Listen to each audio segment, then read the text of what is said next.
كيفكن صبايا؟ كنت محتارة شو بدي أطبخ، فصار لي زمان ما عملت سمك، قلت رح أعمل هالمرة سمك. بيلزمني هون تقريبا معلقة توم مفروم، نضيف لها كاسة زيت صغيرة، عنا هون معلقة كزبرة، معلقة فليفلة، معلقة كمون، زنجبيل وفلفل أسود وبهارات السمك، وعنا هون روزماري وملح حسب الرغبة. نحركها مع بعض منيح، بنضيف لها كاسة عصير ليمون، هاي بتخلي السمك يشد وبيعطيه حموضة كتير طيبة بتصير معه. بنجيب السمكة، هاي النوع السمك اسمه سمك الأجاج،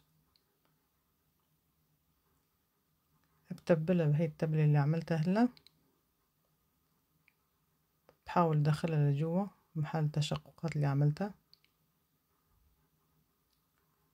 وبحط بقلب السمكة كمان شوية حشوة،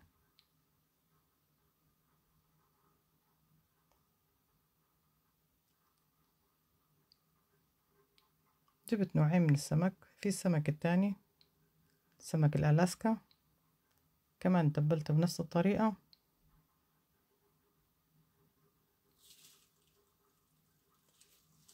الطريقة هاي من الداخل كمان، بخليها تقريبا 4 ساعات لتشرب التتبيلة.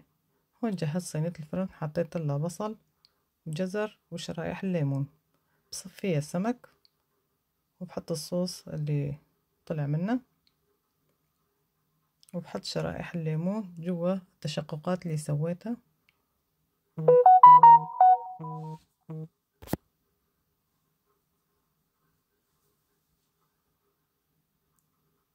بحط لها ورق الزبدة على الوش، وبحط ورق السلوفان فوقها مشان تحكم الحرارة من جوا وتستوي السمكة بسرعة. بحطها بالفرن على درجة حرارة تقريبا 200، تاكل ساعة.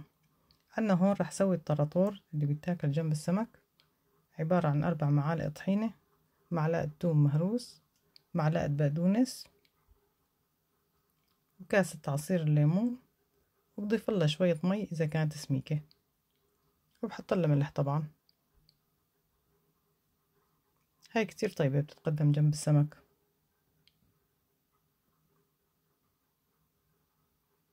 بخفق فيها لحتى تعطيني إنه تكون لا هي سميكة كتير ولا هي رخوة كتير. بهذه الطريقة هاي صار معنا بهذا الشكل، وهي شكل النهائي. بنصحكم تجربوها، كتير طيبة. صحتين وعافية يا رب.